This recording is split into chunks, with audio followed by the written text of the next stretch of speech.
acerca de la teoría de la sustitución penal, que es lo que vamos a hablar el día de hoy, y dice que esto no es bíblico, que esto no es cierto y que no es válido. Él dice que ¿a quién le paga Jesús la deuda? ¿A Dios? No, porque Él es Dios.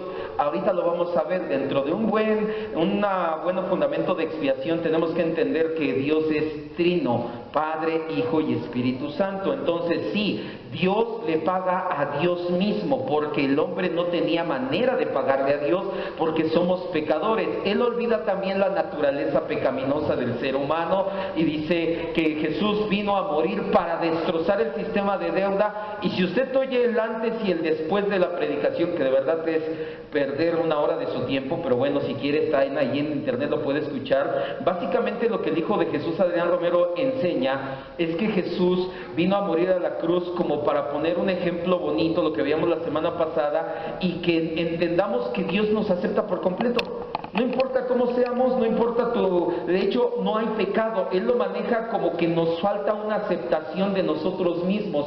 Yo no me acepto tal y como soy, tengo una mala percepción de mí mismo y por eso actúo pecaminosamente. Pero mira, Jesús murió para que Dios me aceptara en amor incondicional, pero en amor universal también. O sea, de verdad está tronadísimo, mete de chile, mole y pozole, no tiene pies ni cabeza la teología del hijo de Jesús, Adrián Romero. Vamos a entender una buena teología bíblica. Vaya a Hechos 20:27.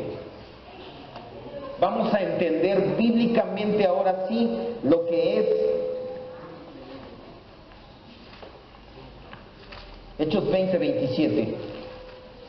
Un poquitito más abajo. Es que, ¿qué crees? Ya le cambié las pilas y ahora sí está hasta arriba.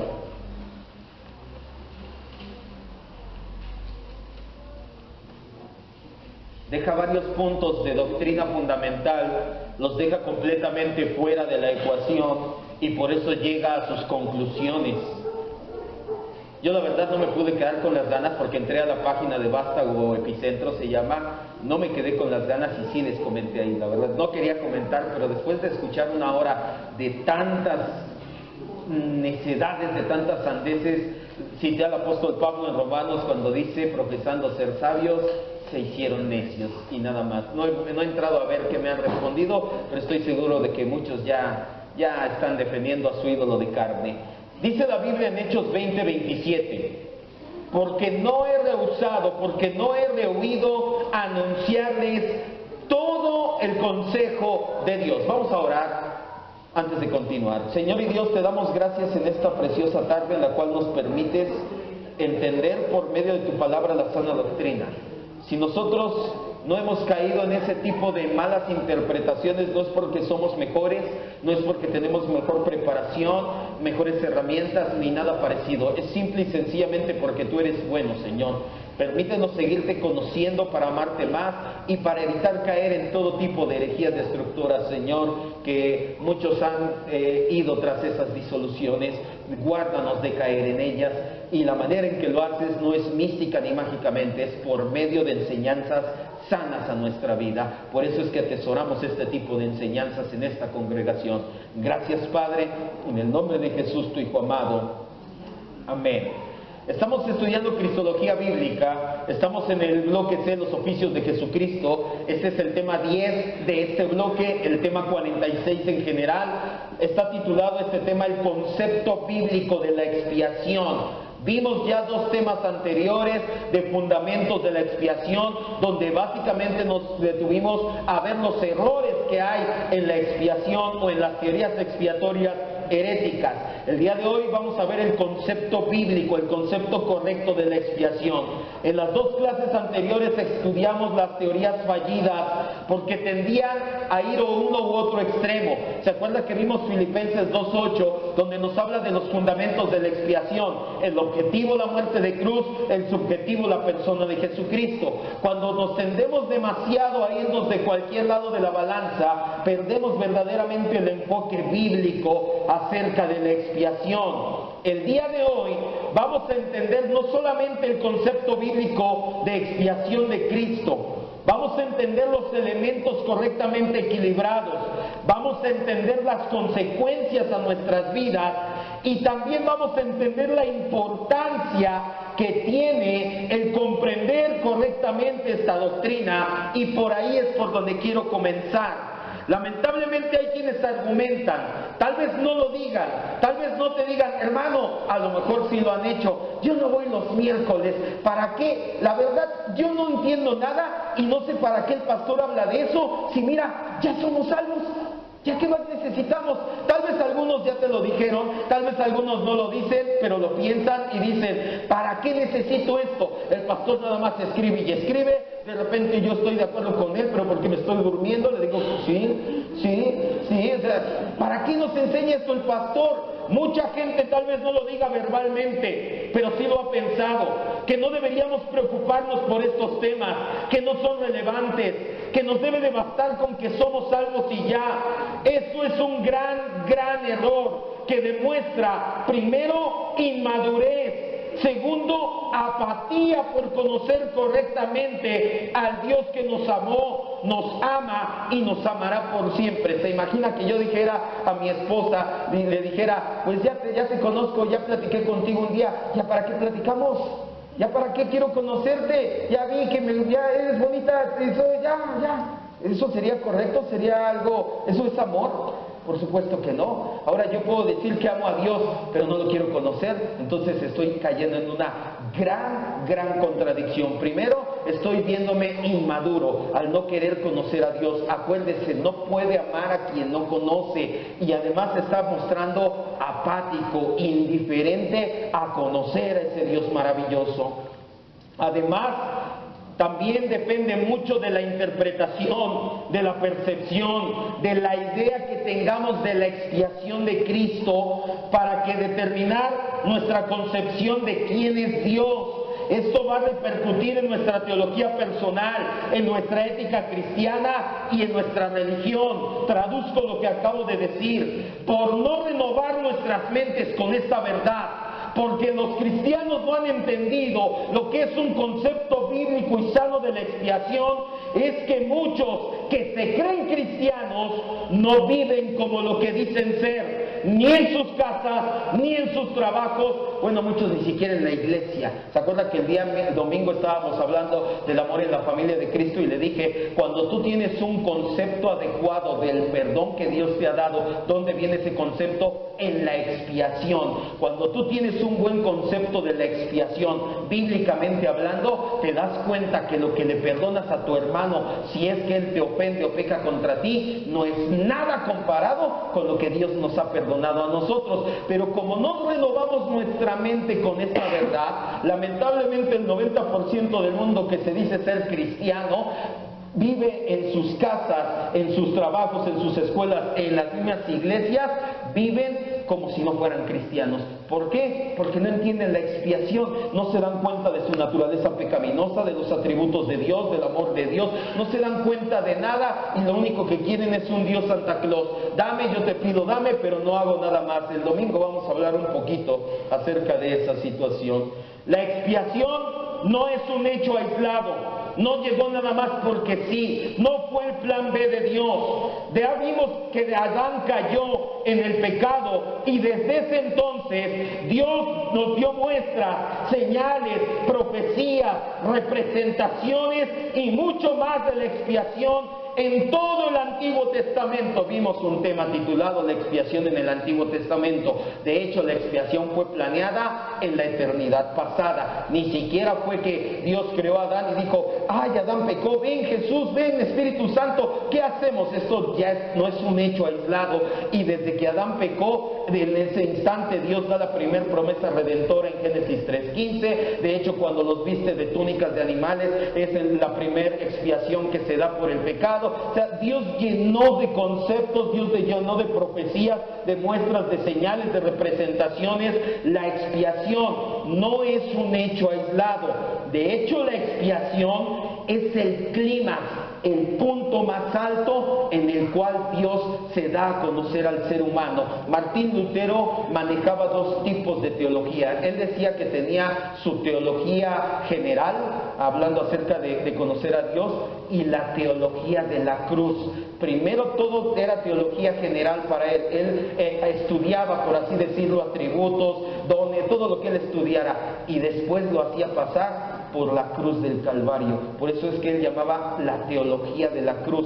¿A qué me refiero con esto? Que todo se centra en un hecho maravilloso hace 2000 años, Jesucristo en la cruz del Calvario. Vimos un tema hace ya más de un año, creo que 2, no sé cuánto tiempo, titulado La cruz y los atributos de Cristo. ¿Se acuerda? Que todos los atributos de Dios, ¿dónde convergieron? En la cruz del Calvario. Ahí vimos su ira, ahí vimos su amor, su justicia, su santidad, su aseidad. Todos los atributos convergen en la cruz. La cruz del Calvario, la expiación, no es un hecho aislado, es la culminación, es el clímax de cómo Dios se muestra al ser humano. Cuando tú pasas toda tu teología a través del lente de la cruz del Calvario, tu percepción va a cambiar, como ha cambiado la de muchos, incluido yo. Es importante entender, como Pablo les dijo a los ancianos en la cita inicial, en Hechos que leímos, es Pablo hablando con los ancianos de Éfeso. Pablo les estaba diciendo que era importante tener un claro y profundo conocimiento de todo el consejo de Dios, guardando el equilibrio correcto en nuestro caso entre el elemento objetivo y subjetivo, que es la persona de Cristo y la muerte de cruz. Para tener un equilibrio correcto hay que tener en cuenta algunos conceptos doctrinales de la expiación. Si va a escribir conmigo, escriba de una vez. Quiero que entienda lo siguiente: conceptos doctrinales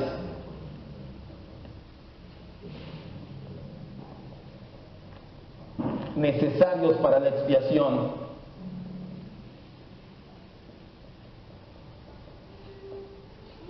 Y se dará cuenta que estos consejos doctrinales necesarios para la expiación los hemos visto a través de estas 40 clases y en otros temas anteriores. Primero, tenemos que recordar, por eso le dije, la expiación no es un hecho aislado, no es que de repente, ¡ay, ya Dios nos va a salvar! No. Tiene que recordar que Dios establece su pacto eterno. Número 1. Dios establece su pacto eterno. No hay que olvidar nunca el compromiso que Dios adquirió libre y soberanamente consigo mismo al establecer su relación con la humanidad. Se lo traduzco: nadie obligó a Dios a salvarnos. Dios simple y sencillamente quiso demostrar su amor con el ser humano por medio del pacto eterno. Si usted tiene en cuenta, ahorita vamos a ver, son 5 conceptos correctos o necesarios para la expiación, no vamos a caer en ese tipo de errores. Dios ha estableció su relación con la humanidad por medio del pacto eterno, mostrando en sus pactos con los hombres. En dichos pactos, Dios es el único contratante y el ser humano, adivine qué, es el único beneficiario. Nosotros no ponemos las condiciones, Dios las pone y nosotros solamente somos beneficiarios.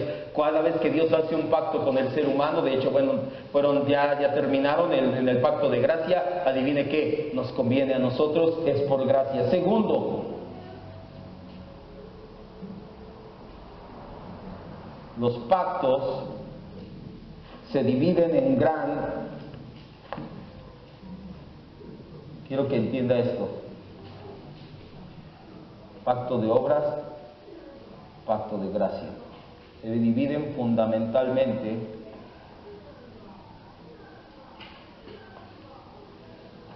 los pactos de Dios con el hombre. Los podemos reducir fundamentalmente a 2. Ya sé que son más pactos, pero si nosotros metemos todos los pactos hasta antes de la muerte de Jesucristo, que es el pacto de gracia, podemos hablar de pactos de obras y pacto de gracia.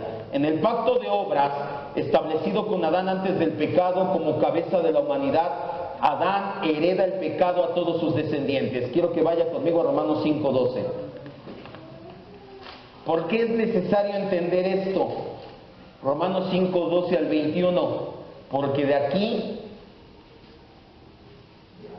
se desprende la naturaleza pecaminosa. Cuando Dios establece su relación de pacto, lo podemos dividir fundamentalmente en dos pactos, el pacto de obras y el pacto de gracia. En el pacto de obras, cuando Adán falló en cumplir con ese pacto, adivine qué, cayó en pecado y ese pecado nos lo ha heredado a todos los seres humanos. Romanos 5, del 12 al 21, dice: por tanto, como el pecado entró en el mundo por un hombre, ¿qué hombre fue? Adán. Dice, y por el pecado la muerte, así la muerte pasó a todos los hombres, porque todos pecaron. Pues antes de la ley había pecado en el mundo, porque donde no hay ley no se inculpa de pecado. No obstante, reinó la muerte desde Adán hasta Moisés, aun en los que no pecaron a la manera de la transgresión de Adán. No importa que tú no te hayas comido un fruto como Adán lo hizo, de todos modos heredaste pecado, estás en pecado, vas a morir en pecado, está diciendo Pablo. Dice, el cual es figura del que había de venir, que es el pacto de gracia, Cristo. Versículo 15, pero el don no fue como la transgresión, porque si la transgresión de aquel uno murieron los muchos, abundaron mucho más para los muchos la gracia y el don de Dios por la gracia de un hombre, Jesucristo. Está haciendo el contraste, que Jesucristo es mucho mayor que Adán. Y con el don no sucede como en el caso de aquel que uno pecó, porque ciertamente el juicio vino a causa de un solo pecado para condenación, pero el don, la gracia, vino a causa de muchas transgresiones para que seas justificado. Pues si por la transgresión de uno solo, si con que Adán haya pecado reinó la muerte, mucho más va a reinar la vida por uno solo, Jesucristo, los que reciben la abundancia de la gracia y el don de la justicia. Así que como por la transgresión de uno vino la condenación a todos los hombres, de la misma manera por la justicia de uno vino a todos los hombres la justificación de vida. Porque así como por la desobediencia de un hombre los muchos fueron constituidos pecadores, así también por la obediencia de Cristo los muchos serán constituidos justos. Pero la ley se introdujo para que el pecado abundara, mas cuando el pecado abundó, sobreabundó la gracia, para que así como el pecado reinó para muerte, así también la gracia reine por la justicia para vida eterna, mediante Jesucristo, Señor nuestro. El segundo concepto que no hemos de olvidar es que los pactos de Dios se pueden dividir fundamentalmente en dos: el pacto de obras, que es de donde viene la naturaleza pecaminosa, y el pacto de gracia, que es de donde viene nuestra salvación. Tercero, la obediencia.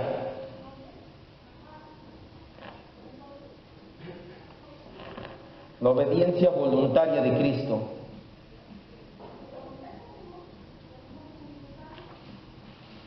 Cuatro y 5, perfecto.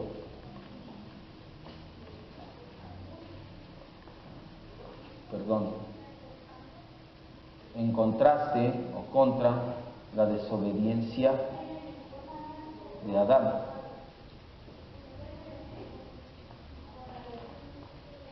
Todo esto que le estoy diciendo ya lo hemos visto anteriormente. Los pactos no nos hemos metido mucho ahí, no lo hemos movido mucho, necesitamos todavía estudiar muchísimo para poder entrar en pactos, eso es una realidad, pero ya vimos lo que es la naturaleza pecaminosa, nos hemos cansado de hablar de ella varias veces. La obediencia voluntaria de Cristo y la desobediencia de Adán es algo que tampoco tenemos que olvidar. La obediencia voluntaria de Cristo es fundamental en la salvación, así como fue la desobediencia de Adán en la caída. Filipenses 2:8.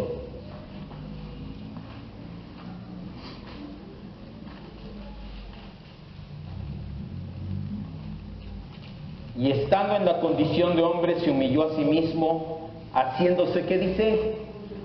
Obediente hasta la muerte y muerte de cruz. Tiene que entender esto. Este tercer elemento también es muy importante. No se trata nada más de que Jesucristo murió en la cruz. Tenemos que entender que Jesucristo murió voluntariamente en la cruz del Calvario. No fue casualidad, no fue de rebote. ¿Se acuerdan que lo vimos y decían que les habían dicho que era la teoría azarosa de la salvación, que decían algo así, no recuerdo, que decían que Jesucristo ni siquiera quería morir, que ya cuando vio los tenía todos encima y lo mataron y dijo, pues ya que, ya de que me queda? Y otros que dicen que él ni siquiera quería morir, pero no le quedó de otra más que ir y morir en la cruz del Calvario. Ninguna de esas dos teorías son ciertas. Jesucristo voluntariamente obedeció. ¿Por qué es importante esto? Porque ponemos en una balanza la desobediencia de Adán, y si Jesucristo también murió desobedientemente, la balanza sigue del lado de la desobediencia. Pero como Jesucristo fue obediente hasta la muerte y muerte de cruz, nuevamente regresó el equilibrio. Cuarto, la obediencia nuevamente y el sacrificio.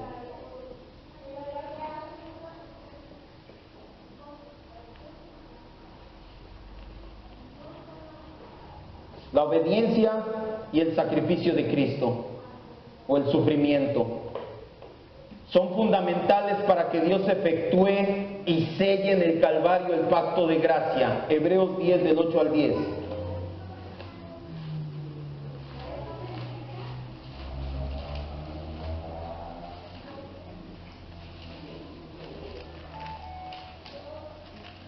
Esto no es la expiación, Estos son los conceptos doctrinales necesarios para una buena expiación bíblica.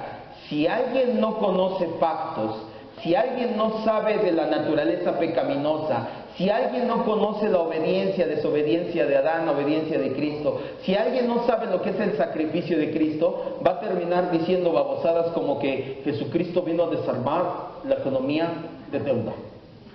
Entonces, se nota que alguien no ha estudiado eso. El sistema opresor de deuda. Hebreos 10, del 8 al 10. Dice la Escritura, diciendo primero, sacrificio y ofrenda y holocaustos y expiaciones por el pecado no quiso Dios ni le agradaron, porque esas cosas se ofrecen según la ley. Y dijo luego dijo Jesús, he aquí vengo, oh Dios, para hacer, ¿qué dice? Tu voluntad. Quita lo primero, quita los sacrificios del Antiguo Testamento para establecer esto último, mi sacrificio, dice Jesús. En esa voluntad somos santificados mediante la ofrenda, mediante el sacrificio del cuerpo de Jesucristo hecho una vez y para siempre. En su obediencia, Jesús es nuestro representante y modelo a seguir. En su sufrimiento, Jesús es nuestro sustituto. En la obediencia, es nuestro representante. En el sacrificio, es nuestro sustituto. ¿Se acuerda que le dije que se aprendiera y se acordara bien de estas dos palabras? Aquí vamos a tener una situación. ¿Qué pasa, Luis? ¿No? Perdón. Quiero que entienda cuál es la diferencia entre representante y sustituto para que veamos la obra de la cruz de Cristo.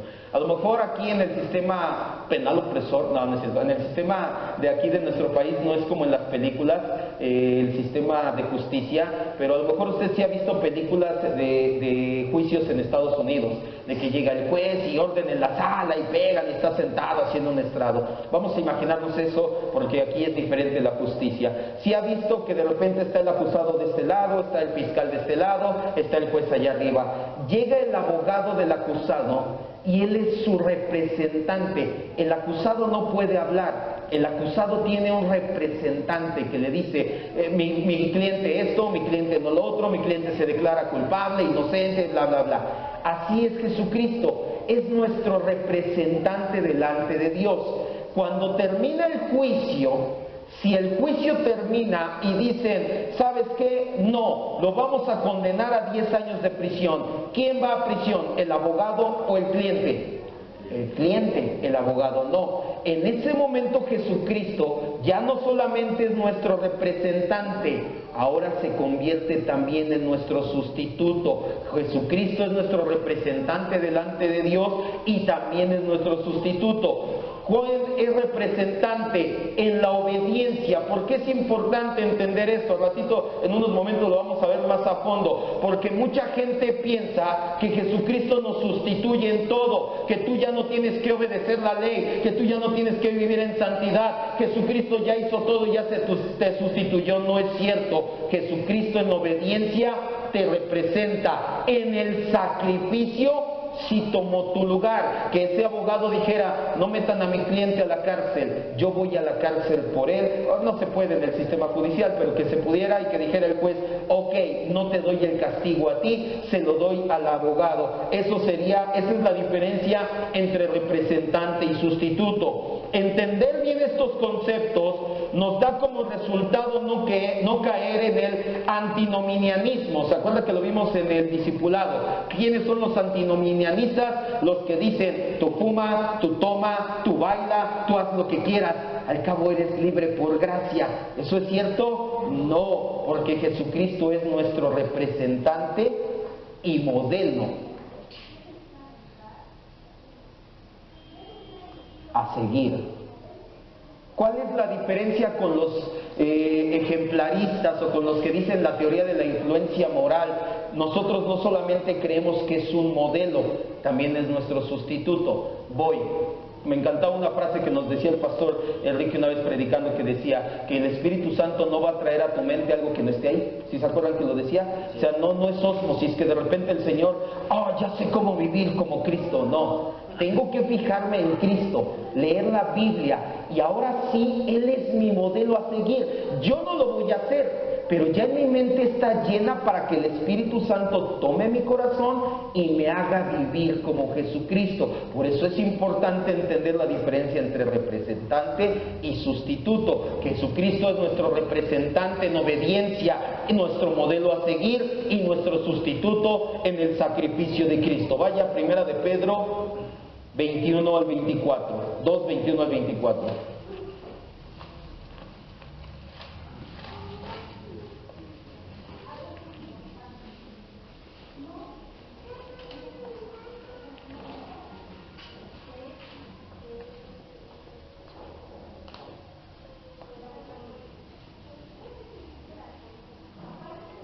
Primera de Pedro 2, 21 al 24.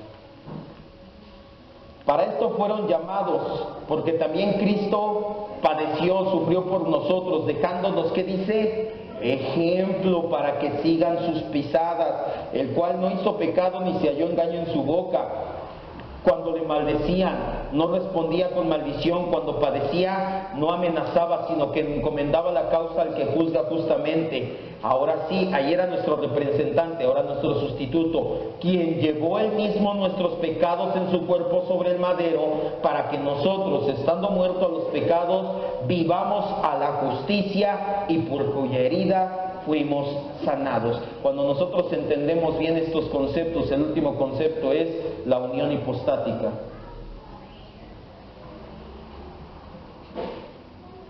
La unión hipostática. 100% Dios, 100% ser humano al mismo tiempo, es otro factor que no debemos olvidar. Estos 5 son conceptos doctrinales necesarios para la expiación. Si una persona no maneja previamente mínimo estos 5 conceptos doctrinales, no va a entender y no va a poder hacer una correcta teoría expiatoria. Por la falta de conocer correctamente al menos estos 5 puntos, es que muchos han caído en teorías erróneas acerca de la expiación.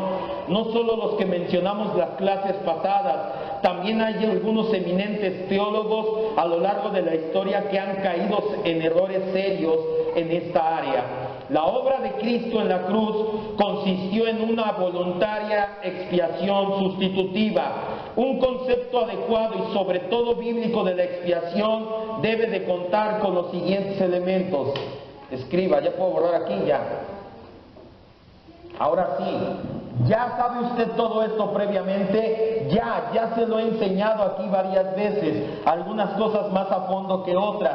Cuando ya tenemos previamente todo este conocimiento doctrinal, ahora sí podemos hacer una teoría expiatoria correcta acerca de Jesucristo. Pero una teoría expiatoria acerca de Jesucristo o un concepto adecuado de la expiación Un concepto correcto de la expiación bíblica tiene los siguientes elementos. Número 1, es trinitaria. ¿Qué dice Jesús a Adrián Romero? ¿A quién le pagó Jesús la deuda? ¿A Dios? No, porque Él es Dios.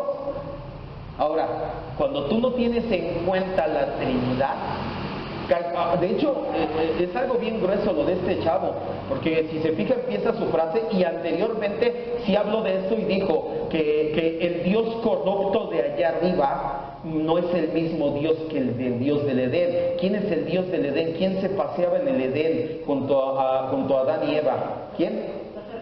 Que es el Dios de este mundo, Satanás. Entonces Jesús Adrián Romero dice, no vamos a entrar en energías, y le dice corrupto a Dios. Vamos a hablar con el Dios del Edén, sino con el Dios corrupto de allá arriba. Entonces ya maneja conceptos bien gruesos. Jesús es el único Dios que ha sido ateo, y o sea, está tremendísimamente menso. O sea, no encuentro otra palabra, de verdad. Ahora, un concepto bíblico correcto de la expiación debe de contar con los siguientes elementos como mínimo. Primero, es una obra trinitaria. Como todo lo que Dios hace cuando se relaciona con su creación, en la redención por medio de la expiación también está involucrada la Trinidad.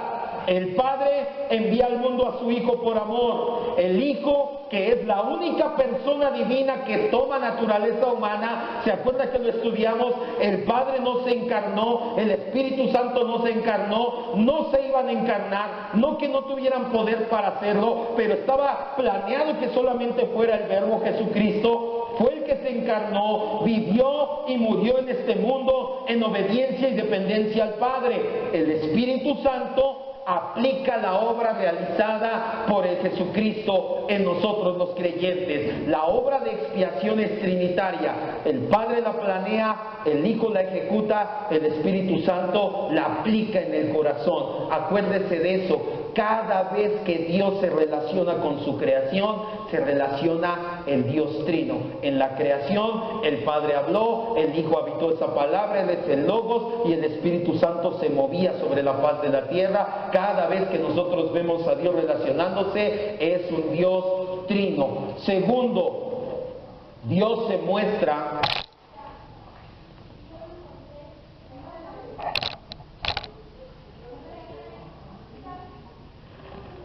justo y justificador.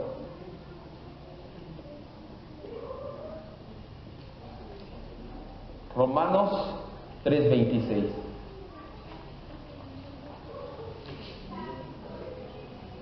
Justo y justificador al mismo tiempo.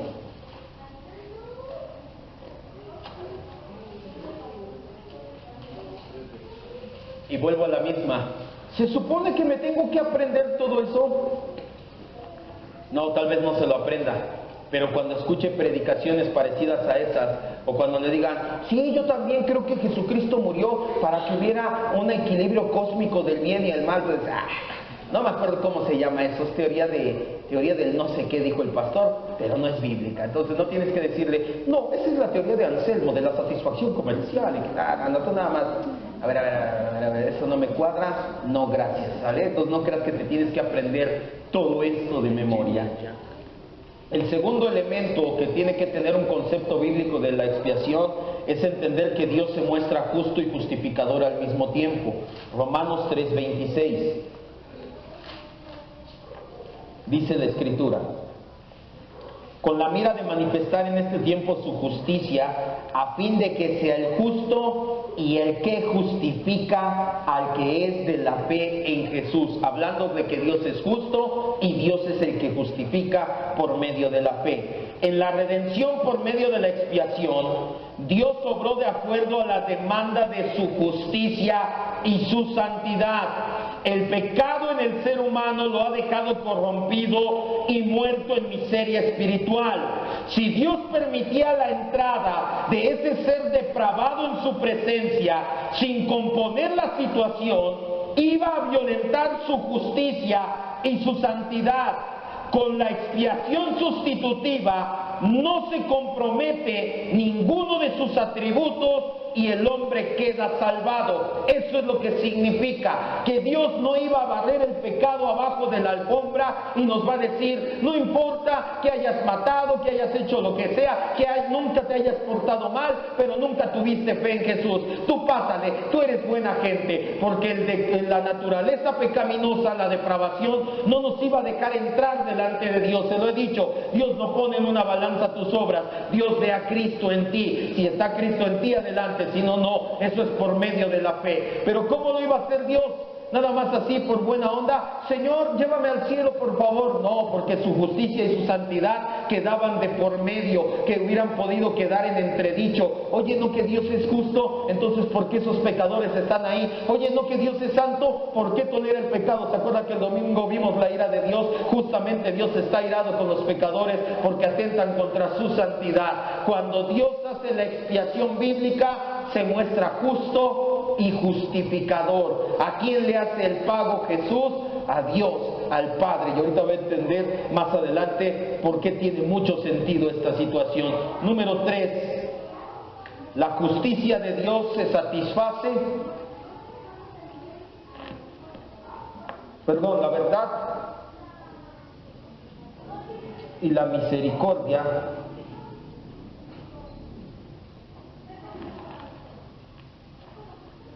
de Dios están en paz. Vaya al Salmo 85:10. Me encanta el Salmo 85. Es un salmo que habla acerca de la salvación en el Antiguo Testamento. Y el salmista entiende tan perfectamente esta situación que hace una analogía y él dice, 85:10, me encanta esta analogía del salmista. Cuando Dios hace la expiación sustitutiva, cuando Cristo muere en nuestro lugar en la cruz del Calvario, la verdad de Dios y la misericordia de Dios se encuentran en paz, se encuentran en equilibrio. El salmista utiliza las siguientes palabras: la misericordia y la verdad se encontraron, se quedaron de frente, no se perdió ninguna de las dos. La justicia y la paz, que dice, ¿sabe a qué se refiere el salmista? Que en Dios hay comunión, que Dios no tuvo que sacrificar su misericordia y mandar a todos al infierno, pero tampoco tuvo que sacrificar su verdad y aceptar a todos por un supuesto amor fallido. Daniel 9, del 7 al 9.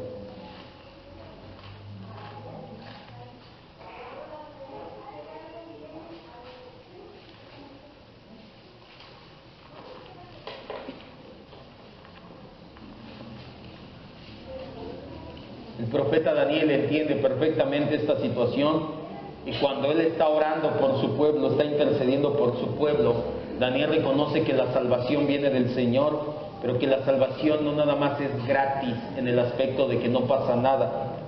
La salvación tiene un costo. Nuestra salvación no fue gratis, es por gracia, pero no fue gratis.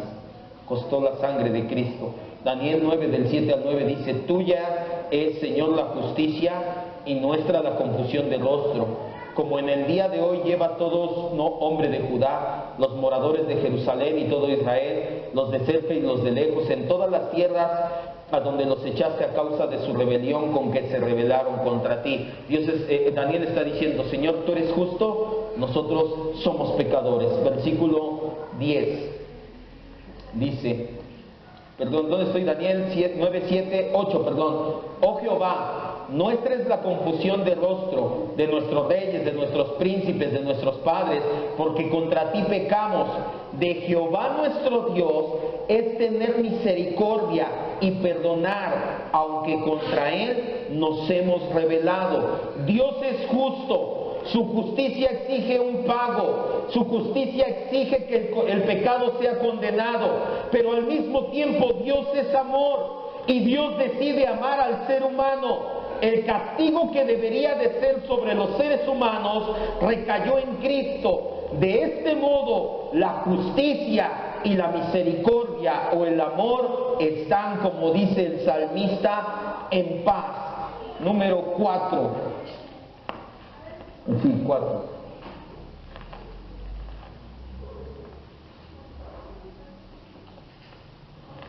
Nadie, a excepción de una persona, solamente la persona teantrópica. ¿Se acuerda que es teantrópica? ¿O le recuerdo? Teos, Dios; antropos, hombre. Solamente el Dios hombre. ¿Quién es el Dios hombre? Solamente Jesucristo podía satisfacer o podía pagar a Dios. Por eso es que en ese primer punto el hijo de Romero se equivoca y dice, ¿cómo? Primero olvida lo que es la Trinidad, que sí, que Jesús es Dios. ¿Cuántos dicen amén? Dice, pero ¿cómo le va a pagar a Dios si Él es Dios? Pero Él es la segunda persona de la Trinidad. Se te olvida que está el Espíritu Santo y se te olvida que está el Padre. Y segundo, si es Dios, tiene toda la razón, pero solamente ese Dios hombre era el único capaz de hacerlo. Nadie más. Ya lo hemos visto anteriormente. Yo no puedo morir ni siquiera por mis hijas y mi esposa, con todo y que las amo mucho. Dios viera mi sacrificio y diría, guácala, tu sangre está llena de pecado, no me satisface. No cualquiera podía morir. Entonces, solamente la persona teantrópica, solamente Jesucristo, solamente la persona humana divina podía satisfacer las demandas perfectas de Dios. El pago que tenían que hacerle a Dios por haber pecado tenía que ser perfecto. Por eso tenía que ser Dios, porque solamente Dios es perfecto. Pero tenía también que ser un hombre para que llevara el pecado sobre Él mismo. Dios no podía llenarse de pecado. ¿Se acuerda que lo vimos en la unión hipostática? El Padre no podía llenarse de pecado. De hecho, ni siquiera Jesucristo. Jesucristo cargó nuestro pecado, pero Él no pecó en su carne. Tenía que ser humano para cargar nuestra responsabilidad por el pecado. Solamente una víctima inocente, sin mancha, sin pecado, podía ser aceptada en favor de los culpables. Dicha inocencia solamente puede ser divina. Solamente una persona podía pagar: Jesucristo. Tiene razón cuando dice, Él es Dios. Eso era necesario, tenía que ser Dios, porque cualquier otra persona, Buda, Dalai Lama, Confucio, Mahoma, por mucho que escribieron y que su sacrificio no hubiera bastado, tenía que ser Dios para que le agradara a Dios. Cualquier otra obra que haga el ser humano no le agrada, no le hubiera agradado a Dios. Número 5. Para expiar el pecado,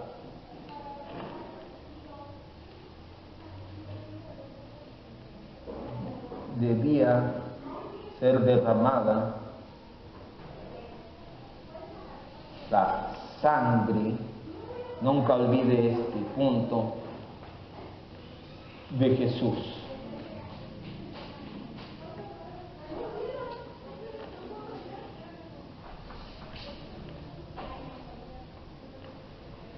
Vamos aquí a varias citas. Levítico 5:9, Levítico 17:11.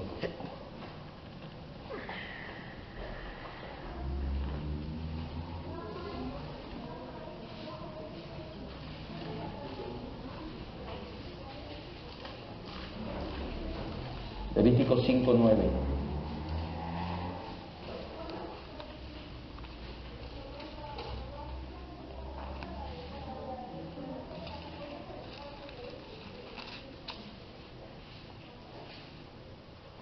Dice la Escritura: rociará la sangre de la expiación sobre la pared del altar, y lo que sobra de la sangre lo exprimirá al pie del altar, es expiación. Levítico 17:11.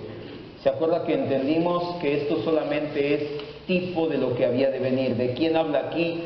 De los sacerdotes cuando hicieran el sacrificio. Tenían que tomar sangre y rociar sangre. No podían nada más sentarse o hincarse y orar. El sacerdote hace dos funciones: orar y hacer sacrificio. Levítico 17:11 dice: porque la vida de la carne está en la sangre, y yo se las he dado para hacer expiación. Yo les di la sangre para que hagan expiación en el altar por sus almas, y la misma sangre hará expiación de la persona. Juan 19:34.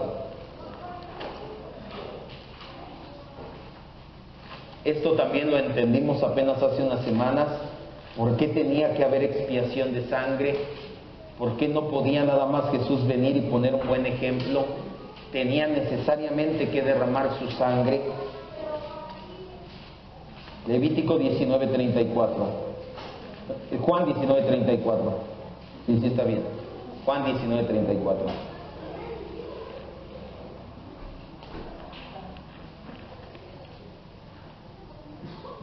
Dice la Escritura: pero uno de los soldados le abrió el costado con una lanza y al instante salió sangre y agua. Y Hebreos 9:22.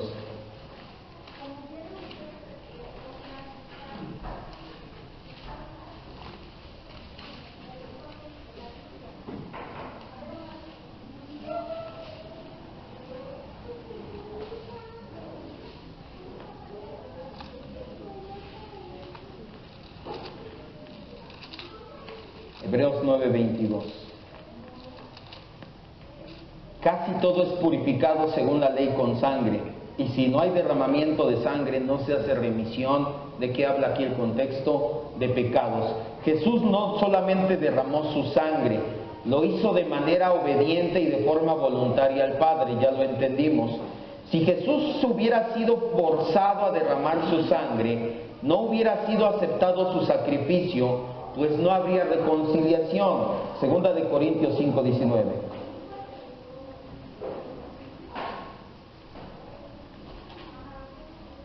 Ya no voy a ahondar en el tema de la sangre. Ya entendimos hace tiempo que es necesario para el perdón de pecados el que haya derramamiento de sangre. Lo que sí quiero que entienda es que no obligaron a Jesús. Ya lo habíamos visto. ¿Por qué es tan importante? Aquí lo vemos, 2 de Corintios 5:19. Dios estaba en Cristo, hasta ahí, reconciliando al mundo, o reconciliando consigo al mundo. Quiero que me vea y entienda esto que le voy a decir. Jesucristo, por medio de su sacrificio, reconcilió a los seres humanos con Dios, nos reconcilió con Dios. Ahora, si Jesucristo hubiera sido obligado a morir en la cruz del Calvario y no hubiera ido de forma obediente, eso no sería reconciliación y nuestra salvación no estaría plena. Un ejemplo bien práctico: todos aquellos que vivimos con algún hermano de chicos, nos llegamos a pelear con nuestro hermano y nuestros papás, yo no sé si le pasó, les decían, estábamos enojados y hasta llorando y todo, y te decían: abraza a tu hermano, reconcíliate con él. ¿Y cómo lo hacíamos? ¿Y eso es reconciliación? ¿Eso era una reconciliación? No. Ahora, ponga esto en el mismo plano espiritual. Jesús, reconcílialos. Pues no, pero ¿ya qué? ¿Eso es reconciliación? No, por eso tenía que ser de forma voluntaria y obediente, porque si no, no habría reconciliación con Dios. Dios seguiría enojado con nosotros. Tremendo si la ira de Dios siguiera sobre nosotros. Y por último,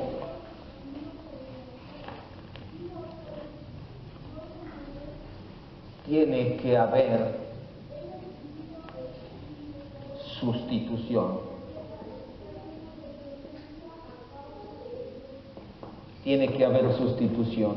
Para que fuera expiación hombre por hombre, no hay otro camino. Tenía que haber o tiene que haber sustitución.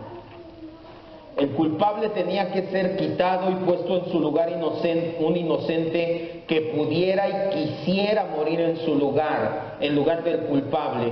Esto lo encontramos en casi todas las figuras del Antiguo Testamento. Vamos a leer solamente una, Isaías 53.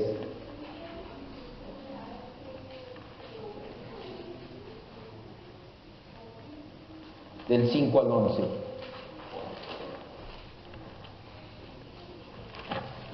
Isaías 53, del 5 al 11.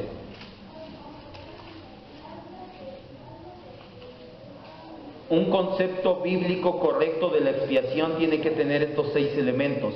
Tienes que tener en cuenta la Trinidad, tienes que tener en cuenta que Dios se porta justo y justificador, que su verdad y su misericordia están en paz, que solamente Jesucristo podía pagar a Dios, que para expiar el pecado tenía que haber sangre, no nada más bastaba con un ejemplo. y que tiene que haber sustitución. Si se fija, es los 6 elementos. Unos hablan acerca de la muerte de cruz y otros hablan acerca de la persona de Cristo, y con eso ahora sí quedamos en equilibrio y no nos vamos ni de uno ni de otro lado. Isaías 53 del 5 al 11 habla de la sustitución. Cristo en nuestro lugar. Habla de Cristo este pasaje.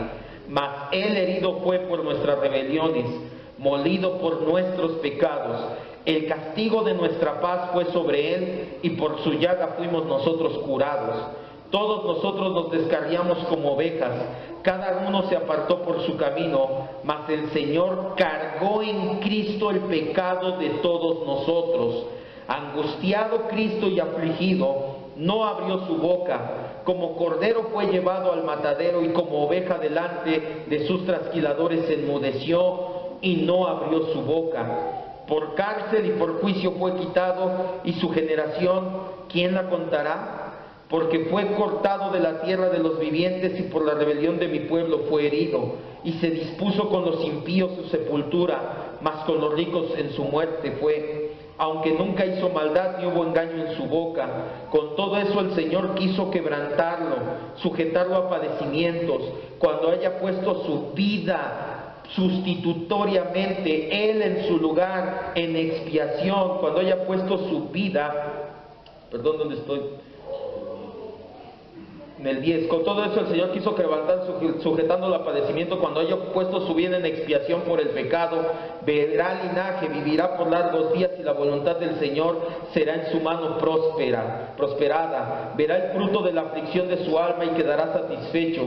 Por su conocimiento justificará mi siervo a muchos y llevará las iniquidades de ellos. ¿De qué habla el profeta Isaías aquí? De sustitución, de que Cristo tomó nuestro lugar. Esta es conocida en pocas palabras, como bien decía Adrián Romero, como la doctrina de la sustitución penal. En pocas palabras, todo esto que acabamos de entender es para que usted sepa esto que le voy a decir. Esta doctrina considera la muerte de Cristo como un sacrificio en nuestro lugar, que llenó todas las demandas de la justicia de Dios, porque Dios estaba enojado con el pecado.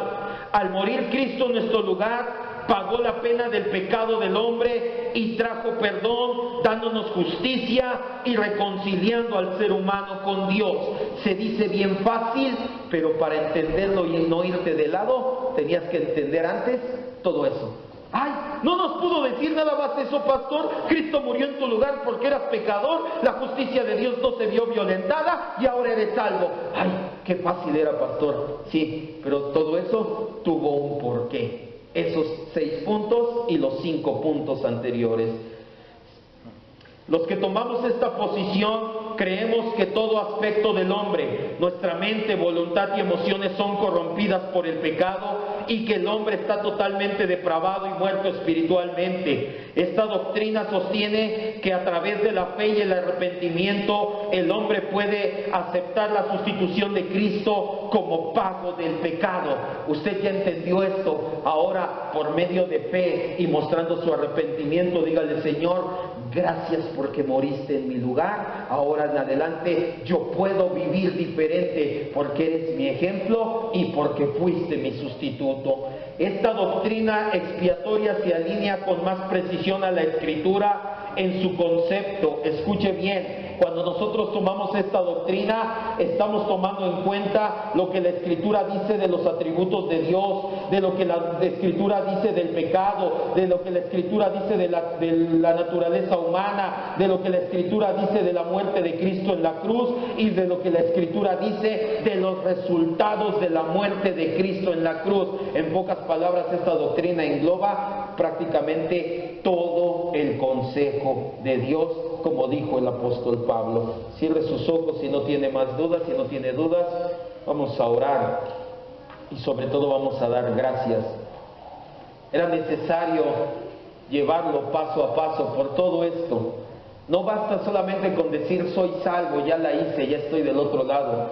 Es necesario conocer al Dios que nos salvó. Tal vez algunos no tenemos ni siquiera el concepto de redención adecuado. Algunos tal vez ni siquiera entendíamos lo que era la expiación de Cristo en la cruz del Calvario, y por eso andábamos, como dicen, arrastrando la cobija, rodando de un lado a otro, o peor aún, no solamente tristes, sino enredados en el mundo sin poder salir ni diferenciarnos de la gente del mundo. Esto es en parte, muchas veces, la gran mayoría de las veces, porque no conocemos al Dios que decimos amar. Solamente lo podremos conocer por medio de nuestras emociones, pero eso es comenzar en el lugar equivocado, es comenzar en nosotros. No se trata de nosotros. Conocer a Dios no comienza en nosotros, comienza en Dios mismo por medio de la Escritura. Es importante que tú guardes en tu corazón y anheles conocer este tipo de conceptos y agradezcas a Dios este tipo de conceptos que pueden salir de la Escritura y que son enseñados en esta iglesia. Porque por medio de este tipo de enseñanzas es que salimos del error y cuidamos nuestras vidas de caer en nuevos errores. Es por medio de este tipo de enseñanzas que podemos ahora sí, con todo el consejo de Dios, decirle: gracias, Señor Jesucristo, por morir en mi lugar. Gracias por tomar mi lugar en la cruz del Calvario. No es tan sencillo con decir soy salvo, ya la hice. No es tan sencillo. No quiero verme inmaduro ni apático, Señor. Todo lo contrario, quiero madurar en mi fe y en mi caminar, que verdaderamente lo acepte por fe y que mi arrepentimiento dé muestra de esa fe con la que he aceptado, con la que he recibido tu regalo de amor, Señor. Te damos gracias porque tú te mostraste justo.